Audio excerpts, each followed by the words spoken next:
Jesus chegou aos 12 anos, foi com seus pais a Jerusalém, segundo o costume do dia de festa de Páscoa. Acabados os dias e ele durava, quando voltavam, ficou o menino Jesus em Jerusalém, sem que os seus pais se dessem por isso, julgando que porque ele fosse na comitiva, andaram um dia de caminho, procurando depois entre os parentes e conhecidos. Não o encontrando, voltaram a Jerusalém em busca dele. E aconteceu que 3 dias depois o encontraram no templo, sentado no meio dos doutores, ouvindo-os, interrogando-os. E todos os que o ouviam estavam maravilhados com a sua sabedoria e com suas respostas. E quando o viam, admiraram-se. E sua mãe disse-lhe: Filho, por que procedeste assim conosco? Eis que teu pai e eu te procurávamos cheios de aflição. E ele disse-lhes: Por que é que me procuráveis? Não sabias que devo ocupar-me das coisas de meu pai? Eles, contudo, não entendiam o que lhes disse. Voltou então com eles e foi para Nazaré, e vivia sujeito a eles. Sua mãe, porém, conservava todas essas coisas no seu coração. E Jesus crescia em sabedoria, em idade e em graça, diante de Deus e diante dos homens.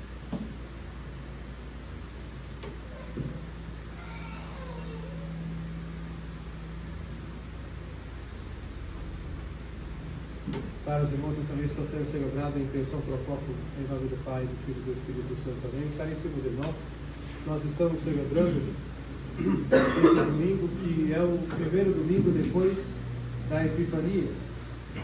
Porém, o calendário litúrgico prevê que dentro do que era a 8ª da Epifania, que fora suprimido pelo Papa Pio XII, no primeiro domingo após essa festa, da festa da Epifania, então se celebra a festa da Sagrada Família, Jesus, Maria e José. E a igreja celebra essa festa com o espírito natalino, porque ela é uma festa dentro do tempo do Natal, após a Epifania. E a igreja celebra com grande alegria, porque é a Sagrada Família de Nazaré, é a família de nosso Senhor Jesus Cristo neste mundo, segundo a carne. E nosso Senhor, sendo Deus, gerado desde toda a eternidade, procedendo do Pai, ele se encarnou, se submetendo às leis naturais e assumindo a nossa carne, como diz a carta de São Paulo aos Hebreus, assumiu em tudo a condição humana, menos o pecado. De modo que ele assumiu tudo aquilo que diz respeito à condição de uma vida neste mundo, exceto o pecado. Ele foi gerado no ventre de uma mulher.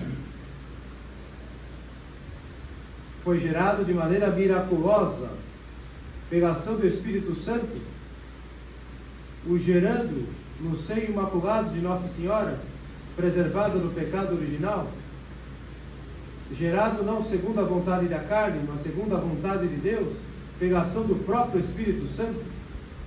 A sua geração, segundo a carne no ventre de Nossa Senhora, é uma geração miraculosa, porém, ele foi gerado no ventre de uma mulher, que é nossa Mãe Santíssima. Ele nasceu de uma mulher, como celebramos o Natal. Também o nascimento miraculoso, porque Nossa Senhora, conforme o dogma da sua virgindade, ela é virgem antes, durante e depois do parto. Portanto, é um nascimento miraculoso, mas um nascimento segundo a lei natural. De modo que assim também ele quis ter uma família. Tem uma mãe, pois foi gerado no ventre dela.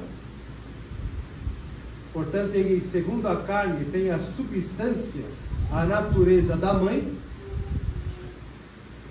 Porém, o seu pai é um pai adotivo, que é São José. De maneira que Nosso Senhor quis ter uma família neste mundo. E assim ele nos ensina sobre a excelência da família. Porque o próprio Deus encarnado quis ter uma família, um pai e uma mãe. E no seio de sua família, ele recebeu a educação que uma criança recebe. Foi criado, foi amamentado, foi educado. Tanto que o Evangelho de hoje, Nossa Senhora repreende o menino Jesus, dizendo: eu e teu pai te procurávamos há 3 dias. Então Nossa Senhora repreendeu, o ensinou, o deu a educação, rezou com ele, o levava no templo. O próprio Evangelho de hoje mostra, aos 12 anos, foi levado no templo, cumpriu em tudo a lei de Moisés, cumpriu os seus deveres de filho, ele estudou, ele trabalhou, pois segundo a tradição antiga, ele aprendeu o ofício do seu pai, que era carpinteiro, São José. Ele era-lhes obediente, como nos diz o Evangelho, ele obedecia e respeitava a autoridade de São José como pai de família e de Nossa Senhora como dona de casa. Respeitava a autoridade dos seus pais, era-lhes obediente. Ele disse a Nossa Senhora: não sabeis que devo ocupar-me das coisas do meu pai? Nossa Senhora ainda não entendia com a plenitude do significado dessas palavras, mas conservava, observava e conservava essas coisas em seu coração. Mas obedeceu a Nossa Senhora, e obedecendo a Nossa Senhora e São José, voltou com eles para Nazaré.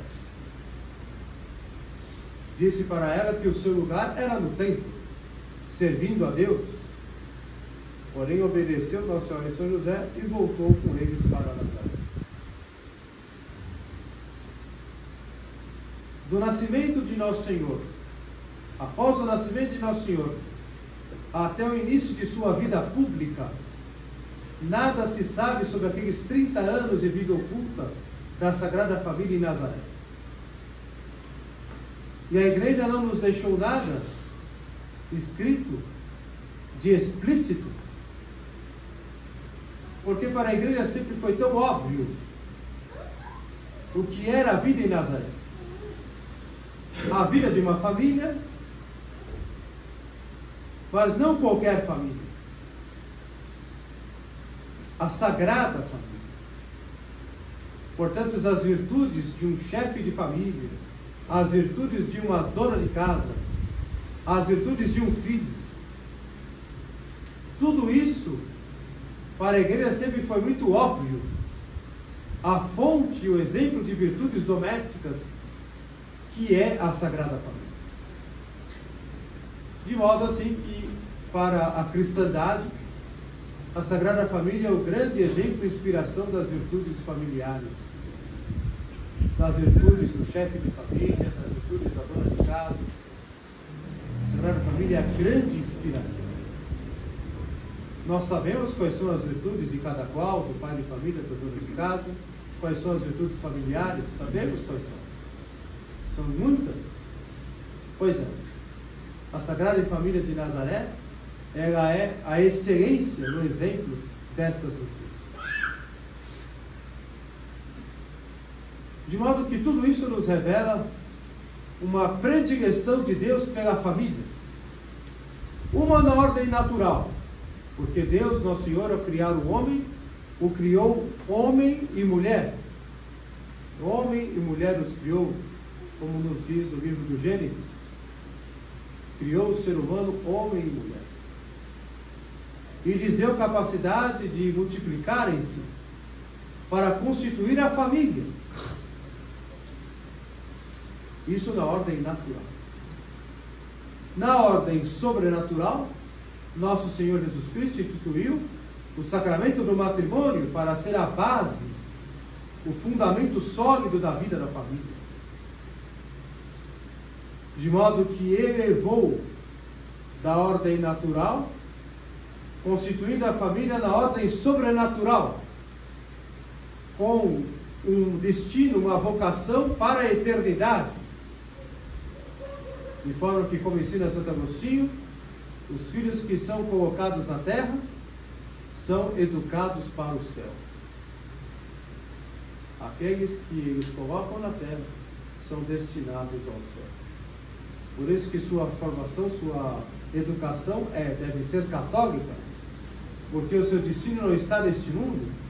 O destino da educação das crianças e dos jovens é a eternidade, é alcançar o céu. E assim, caríssimos irmãos, nós vemos a maravilha que é a família. A família tradicional. O homem, a mulher e os filhos. Em consequência disso, nós compreendemos que a família, ela é a felicidade do homem sobre a terra. Não é a riqueza, não é o dinheiro, não é a fama, não é o sucesso. É a família. De modo que todo o esforço para estudar, para trabalhar, para ter uma profissão, para ganhar o sustento, aqueles que conseguem ganhar um pouco mais e ter um certo conforto na vida, ou aqueles que trabalham e têm uma vida normal e pagam suas contas, honram seus compromissos, cuidam da família, não tem muito dinheiro, mas tem dignidade, vive bem, vive tranquilo, ou assim deveria ser, sobretudo em nosso país, que é um país rico em todos os sentidos. Tudo isso que se alcança de material, em dinheiro, em prestígio profissional, tem como destino a família. Tem como prioridade a família. Senão não tem sentido. É o amor a Deus sobre todas as coisas e o amor ao próximo como a nós mesmos. Existe alguém mais próximo de nós do que os nossos familiares? Aqueles que moram conosco na mesma casa e convivem conosco no mesmo lar? Esses são os primeiros que devemos amar. Os nossos familiares. Então daqui brotam os deveres dos pais para com os filhos e os deveres dos filhos para com os pais. Os pais têm o dever de educar os filhos para o céu, de dar-lhes uma formação e uma educação católica, e em todas as suas dimensões, uma educação social, uma educação moral, uma educação intelectual, a escola, uma educação artística, uma educação física, todo sentido. São os pais que proporcionam para os filhos a sua educação católica integral, em todos os seus sentidos. Para que tenha saúde, um corpo saudável, mas também, sobretudo, para que tenha uma alma robusta, uma alma santa, imaculada, santificada, e, conservando a vida da graça, um dia alcancem o céu. Portanto, os pais devem empregar todos os esforços para proporcionar isso aos filhos, segundo o seu alcance e as suas possibilidades. De modo que isso aqui não está muito relacionado, não está tão relacionado a dinheiro. Com muito dinheiro, porque as famílias pobres sempre educaram os seus filhos na fé e lhes deram dignidade cristã. E as famílias antigas que nós conhecemos, até ali antes do Concílio Vaticano II, e eu conheci inúmeras, estas tinham então aquela educação católica sólida, aquelas crianças maduras, amadurecidas cedo. Com 14, 15 anos, uma moça já era uma dona de casa bem formada. Um rapaz com 13, 12, 13, 14 anos já tinha emprego, já trabalhava, já tinha responsabilidade para ser um pai de família. Hoje temos marmanjos de 50 anos, não tem responsabilidade ainda. 40 anos ainda está entregado aos pais.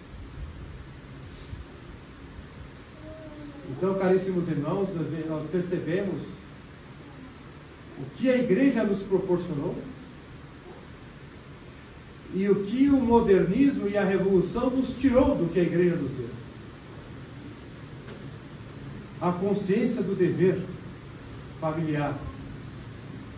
Os deveres dos pais para com os filhos e dos filhos para com os pais.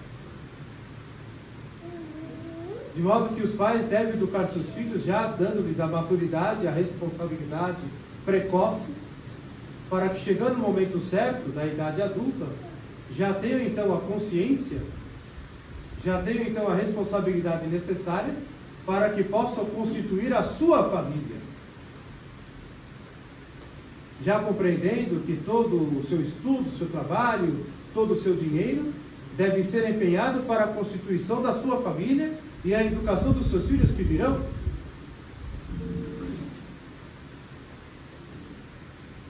Portanto, os pais, caríssimos irmãos, devem educar os seus filhos de maneira a não mimar os filhos.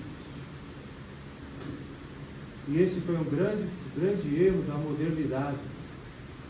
Achar que amar os filhos é mimá-los, é dar a eles o que eles querem a todo momento, é fazer-lhes a sua vontade, é satisfazer os seus caprichos, ao invés de, pela educação, mortificar os seus caprichos.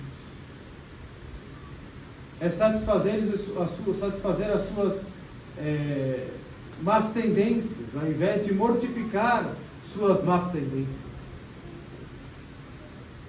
Forjar os seus caráteres, o seu caráter, forjar a sua consciência, nos princípios da moral católica, no princípio da honra e do dever. E nós vimos aí de gerações e gerações em que os filhos foram mimados, e pais que fizeram isso com toda a boa intenção, muito amor no coração, muitas vezes também um amor e um afeto desordenado, porque faz aquilo apenas também para se sentir bem, para ter uma compensação sentimental, para buscar uma compensação afetiva, negligenciando a educação dos filhos. Não lhes impondo limites, não lhes dizendo não, quando tem que dizer não. Então criaram os seus próprios algozes, criaram com muito amor os seus próprios assassinos, como nós vemos aí pelos noticiários, que filhos muito bem criados, com todo o amor, com todo o esmero. Não vamos citar casos aqui, mas conhecemos um caso aí muito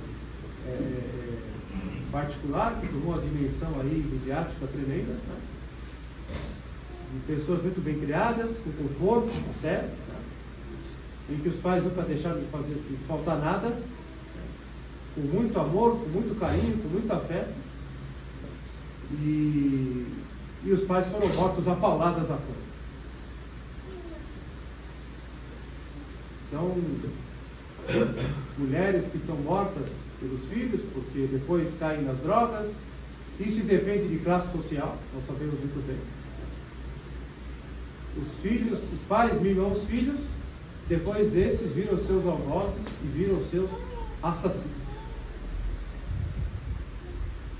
E muitos daqueles também que, infelizmente, nem sequer educam seus filhos na fé, e no final de semana, então, vão para a praia, vão para o sítio, para a fazenda, vão passear, não levam os filhos na igreja, na missa, não ensinam os filhos a cumprir o seu dever para com Deus em primeiro lugar e acima de tudo. É todo fim de semana passeando, viajando, curtindo a vida. Não que seja desproibido curtir a vida, passear no fim de semana, mas depois do dever, cumprir o preceito dominical, a Santa Missa, nos dias domingos e dias santos. E depois, quando esses pais ficam velhos, que já não podem oferecer vantagens, que já não podem viajar, passear, com problemas de locomoção, doentes, muitas vezes acamados, Então os filhos colocam os pais no asilo. Ou melhor, jogam os pais no asilo. Por quê? Porque o fim de semana eles precisam passear. Foram educados assim. O fim de semana tem que curtir. Tem que curtir o fim de semana. O fim de semana ensolarado desse, passar com o pai e com a mãe em casa, cuidando-lhes numa cama? Não. Eu preciso ser feliz. Eu trabalho a semana inteira e no fim de semana eu preciso curtir, eu preciso passear. Porque foi criado assim. Foi criado apenas a querer os direitos e os prazeres e as diversões, as distrações, os entretenimentos, e não foram criados para o dever. Agora os pais se tornam na frente um empecilho, um peso, uma dificuldade para eles curtirem o fim de semana, então os pais são jogados no asilo. Ah, mas não é asilo, é casa de repouso. Não é asilo, é casa de repouso. Mudaram a nomenclatura para justificar, e da maneira mais cínica, porque ainda dizem assim: ah, minha mãe ou meu pai, ou os dois, eles estão lá na casa de repouso, lá tem ar-condicionado, tem televisão, tem internet, e minha mãe tem as amiguinhas dela lá, está feliz da vida, a velhinha. Meu pai também está feliz da vida, tem os amiguinhos dele, ele tem o celular dele lá, e ele fica lá, não falta nada, tem o quarto confortável para ele. Nossa, eu estou tão feliz, meu pai, está tão feliz, minha mãe. A maneira mais cínica, estão infelizes, jogados no asilo. Estão infelizes. Muitas vezes nem sequer vão visitá-los. Ou visita-os muito esporadicamente. Esta é a realidade. A igreja criou os orfanatos para cuidar das crianças abandonadas. Os conventos e mosteiros, desde a Idade Média, sempre receberam as crianças que as mães não podiam cuidar por diversas circunstâncias. Então, o mosteiro, as freiras, os frades recebiam as crianças e criavam essas crianças e faziam delas grandes homens e grandes mulheres. Até na história da igreja tem santos. Mas a igreja não criou os asilos. Quem criou os asilos foi a modernidade. A modernidade criou os asilos. Porque a igreja sempre ressaltou a importância do nono, da nona, do vovô e da vovó em casa, rodeado de seus filhos e de seus netos. Mais vale um velho num canto do que um jovem no campo. Mais vale um velho num canto do que um jovem no campo.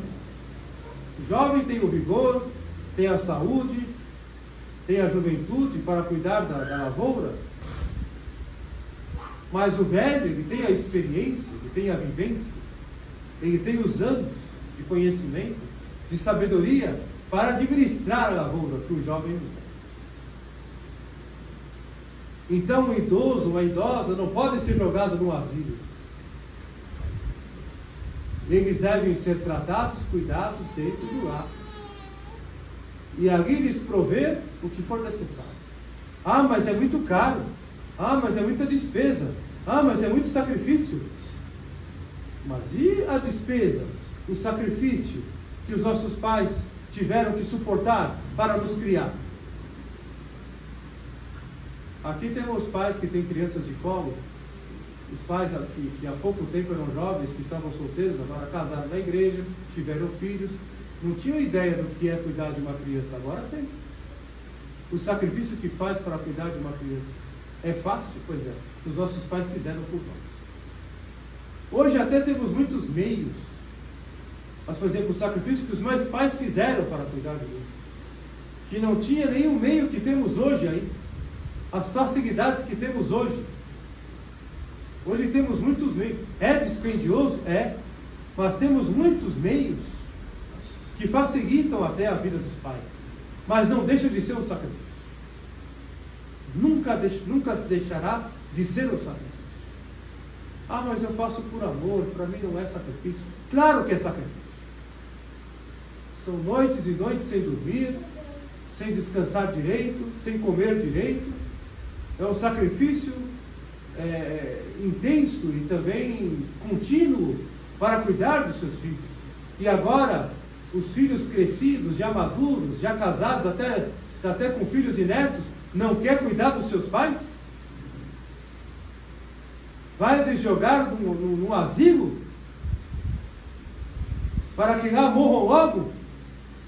Ainda mais, morre do próprio hospital, já leva direto para Vila Alpina e já faz uma cerimônia lá de 5 minutos, com uma música pagã. Era a música que o meu pai gostava. Eu coloco uma música sertaneja lá de 5 minutos, diante do caixão fechado. Ah, daqui a 15 dias vem buscar as cinzas. Nem um velório para os pais, nem um velório para os avós. Ou seja, caríssimos irmãos, sabemos que essas são anomalias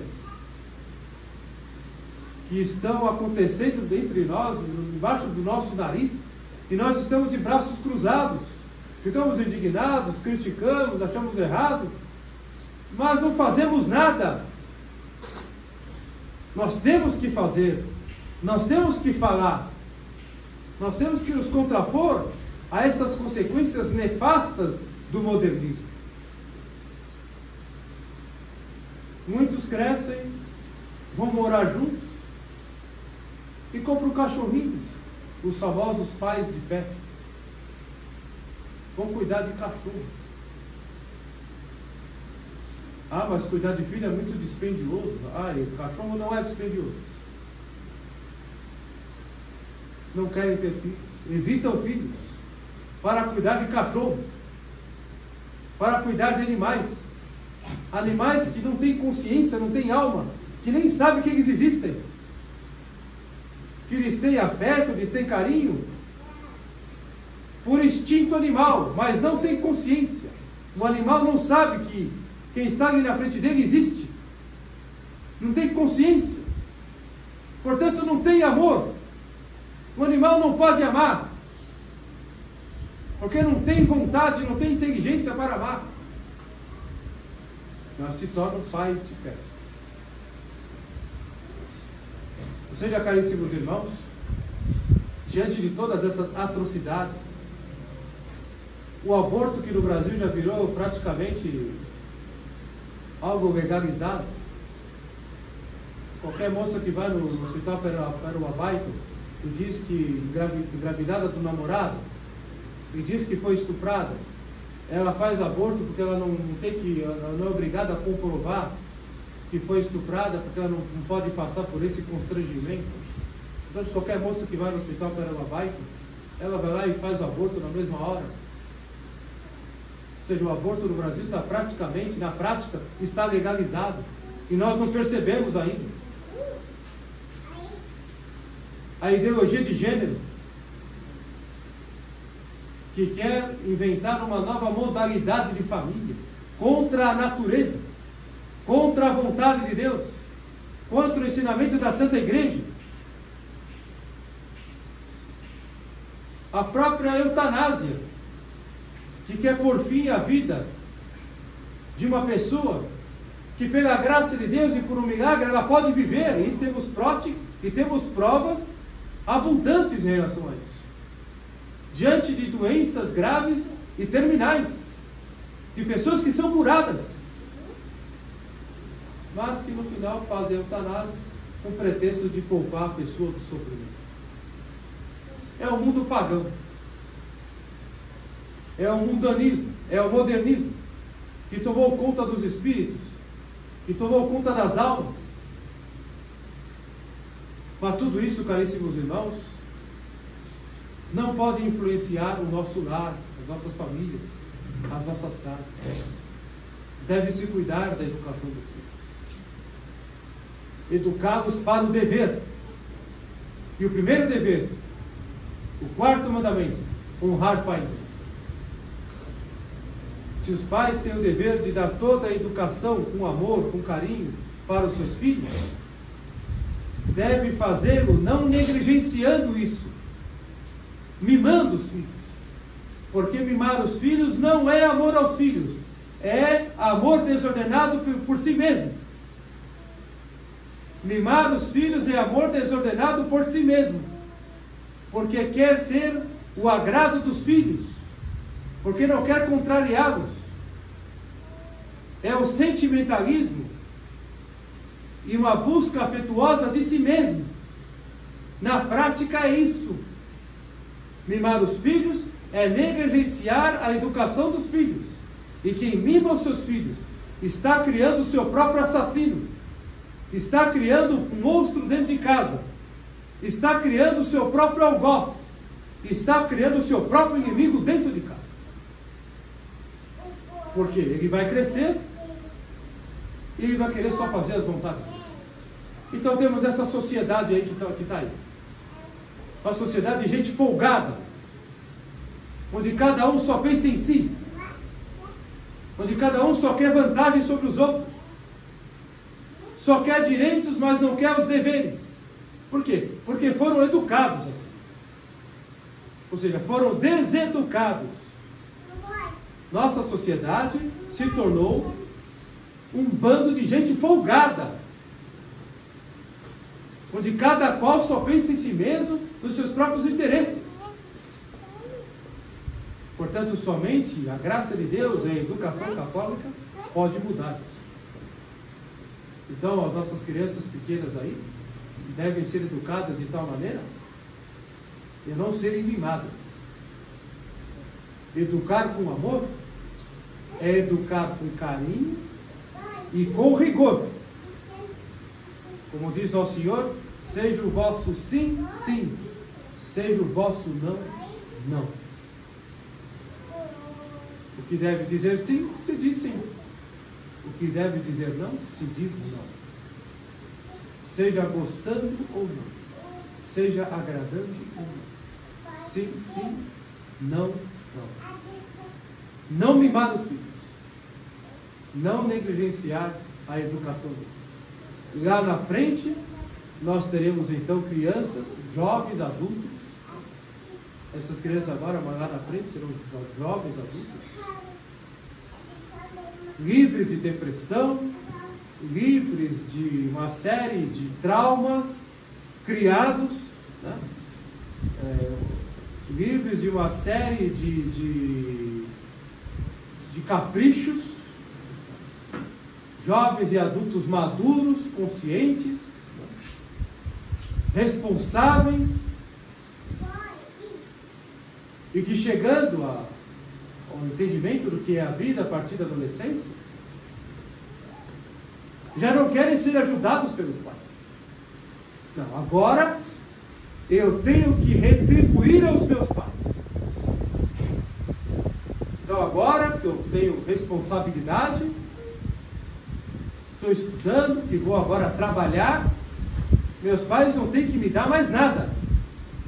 Os filhos têm que ser educados para isso.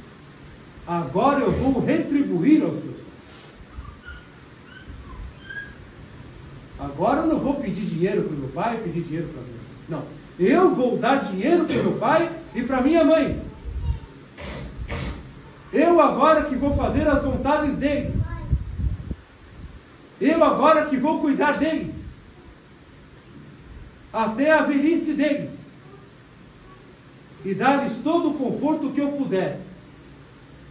Lhes dar o melhor. Se necessário, se precisar, eu vou deixar de ter as coisas para mim, para dar para os meus pais. Porque quantas vezes eles deixaram de comprar as coisas para eles, para dar para mim? Quantas vezes deixaram de fazer a vontade deles, para fazer a minha vontade? Muitas vezes nem por necessidade, apenas para me agradar. Portanto, um homem maduro, ele não deve ver as costas na dependência dos seus pais. Ele tem que agora retribuir aos pais. Ele tem, quando chegar na velhice, dar a eles toda a dignidade. Não, meus pais não vão ficar jogados no asilo. Eu vou cuidar deles em casa. Só numa questão muito extraordinária, em que em casa não dá para oferecer-lhes o conforto para a sua saúde, para a manutenção da saúde, precisam ir para uma clínica, por uma questão de ordem médica, outra coisa, isso é outra coisa. Aí é outra coisa.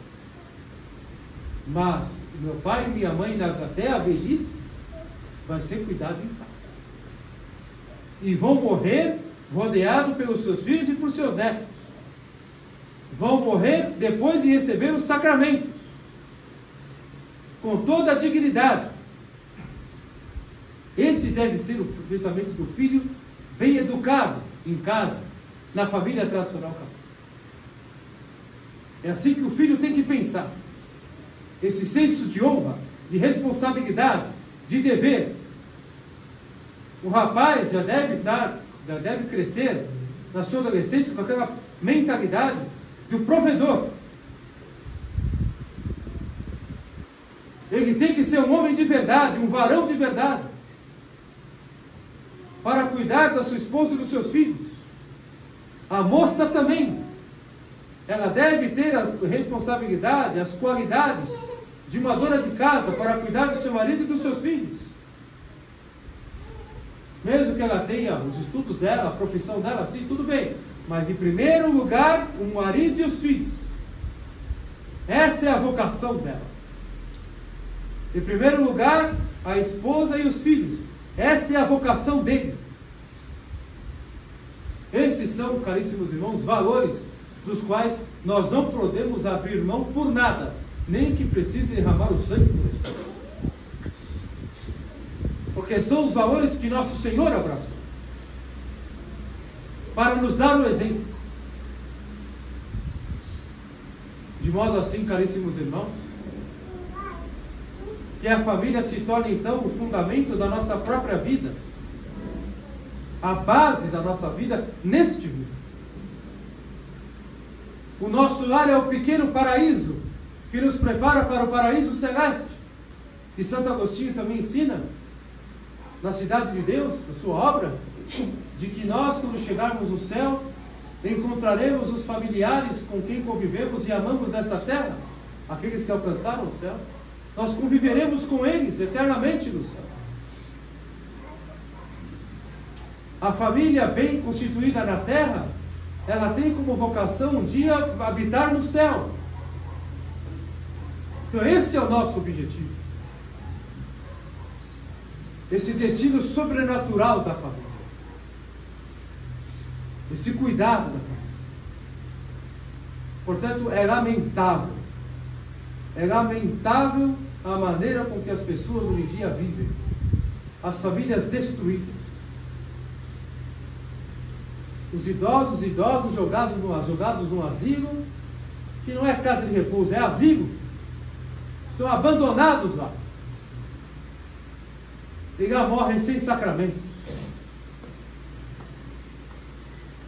Ali morrem sem a sua dignidade, porque morrem sem a sua família. Não lhes é dado nenhum velório, nem uma encomendação do seu corpo no velório, nem as exéquias. Temos que prestar atenção a essas coisas. Porque já tem velório de cachorro. Já tem velório de cachorro. Já tem cemitério de cachorro. E os idosos não têm os sacramentos. E os idosos não têm o leito de morte digno para morrer. E os idosos não têm mais um velório para que possamos chorar sobre os seus corpos, para que possamos colocar um terço nas suas mãos no caixão, para que possamos levar um sacerdote para encomendar o seu corpo. Não tem mais missa de 7º dia, missa de 30º dia, missa de 1 ano. Não tem mais. No máximo tem uma missa nova em homenagem a fulano de tal que faleceu. Em homenagem. Não é pela alma, é uma missa em homenagem. Que nem é encomendada. Vamos lá na hora da igreja, tem uma missa no tal horário lá, vamos lá, vai ser o 7º dia lá, hoje. O padre nem sabe que tem intenção de ser. Portanto, caríssimos irmãos, nós devemos proteger a educação dos filhos, educando os filhos, protegê-los dessa modernidade que está destruindo não somente as famílias, mas as vidas. São jovens ansiosos, depressivos, tristes, perdidos, totalmente desorientados, sem educação nenhuma. Bando de gente perdida, infelizmente. É triste dizer isso. Sem base familiar. É o pai que mora ali, a mãe que mora lá. Não tem família, não tem aniversário, não tem Natal, não tem Ano Novo, não tem Páscoa, não tem nada. Não tem família. Porque a modernidade destruiu. A televisão, a novela destruiu. E a internet também está destruindo. Portanto, caríssimos irmãos, relembrando todas essas coisas, também não podemos deixar de lembrar, finalizando esta meditação, sobre a graça que nós temos de ter uma família. Que graça! Que privilégio que Deus nos deu. Eu não tenho mais meu pai e minha mãe, mas eu tive. E guardo a lembrança de uma família. Que graça que é ter uma família. Tem seus problemas? Tem suas dificuldades? Tem. Toda família tem seus problemas, tem suas dificuldades. Mas é a minha família. É o meu pai, é a minha mãe, são meus irmãos, é a minha esposa, é o meu marido, são meus filhos. São meus netos. É a minha. Esta é a minha riqueza neste mundo. E todo o meu sacrifício, o meu trabalho é para a minha família. Todo o trabalho lá, cuidando dos deveres, dos problemas lá do trabalho profissional, mas o meu coração está em Deus em primeiro lugar e depois está na minha família. Depois do dever, volto para casa para descansar junto com a minha família. A importância dos domingos, reunir a família em casa. Não podemos abrir mão desses valores. Reunir a família em casa. O chefe de família presidir a mesa. Ele fazer a oração da bênção dos alimentos. Importantíssimo. Importantíssimo. Essa reunião da família na mesa. Nada dos filhos comerem no sofá vendo televisão. No quarto vendo no celular assistindo coisas da internet. Nada disso. Na mesa. Se está o avô e a avó presente, eles presidem a mesa. O avô dá a bênção. Esses valores têm que estar presentes. Devemos defendê-los, devemos resgatá-los na prática da vida familiar. O respeito, a modéstia dentro de casa também. O pudor dentro de casa também.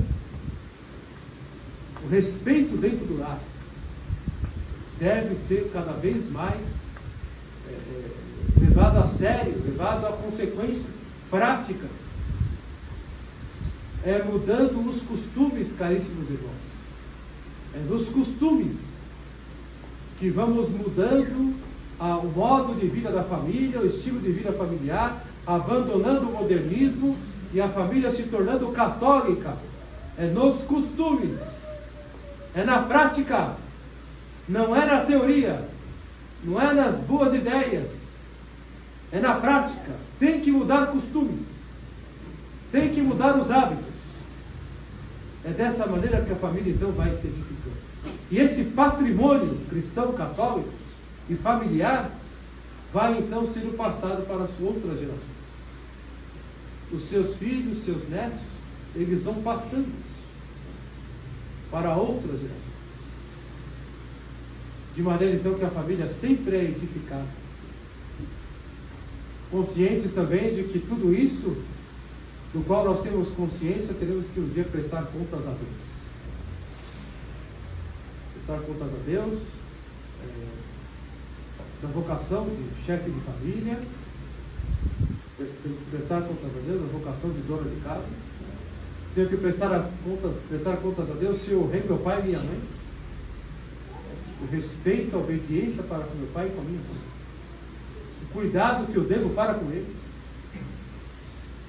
Tudo isso teremos que prestar contas a Deus. Terríveis contas a Deus. Por quê? Porque Deus nos deu um grande privilégio de ter uma casa. Deus nos deu um presente, uma grande graça de termos um lar. Então, caríssimos irmãos, Deus Nosso Senhor quer então em correspondência que nós vivamos bem a nossa vocação. Portanto, rezemos pelas nossas famílias, rezemos pelos jovens, para que tenham consciência de sua vocação matrimonial. Rezemos pelas crianças, pelos jovens, pelos pais, para que não lhes falte o necessário, os meios para educar os seus filhos na fé católica, dar aos seus filhos educação católica, meios que são escassos. Perdemos a liberdade do nosso país, deixamos passar, entregamos tudo na mão dos bandidos, e eles querem devorar nossas crianças, eles querem devorar nossos jovens, querem destruir nossas famílias. Entregamos nossa liberdade de mão beijada para os bandidos, de mão beijada. E a igreja conciliar com seus bispos e sacerdotes estão do lado deles, destruindo as famílias. Entregamos tudo de mão beijada. E agora teremos que lutar para reconquistar tudo. Então nós temos muito apostolado pela fé. Mas somos impulsionados pela alegria de tudo que Deus nos deu, a começar pela nossa família. Então, inspirados na Sagrada Família, vivamos a nossa vocação, vivamos a nossa fé, com todo entusiasmo, com toda coragem, com toda alegria, com toda a responsabilidade de consciência diante de Deus. E rezemos por nossas famílias, para que Deus, Nosso Senhor, as mantenha. E rezemos também por tantas outras famílias, para que tenham a graça que Deus lhes reserva de se constituírem no sacramento do matrimônio. Rezemos por todos os jovens, de modo particular, os jovens e as jovens, para que constituam a sua família, e que todas as famílias sejam abençoadas, e que nenhuma pessoa, pelo menos em nossa pátria, viva sem sua família.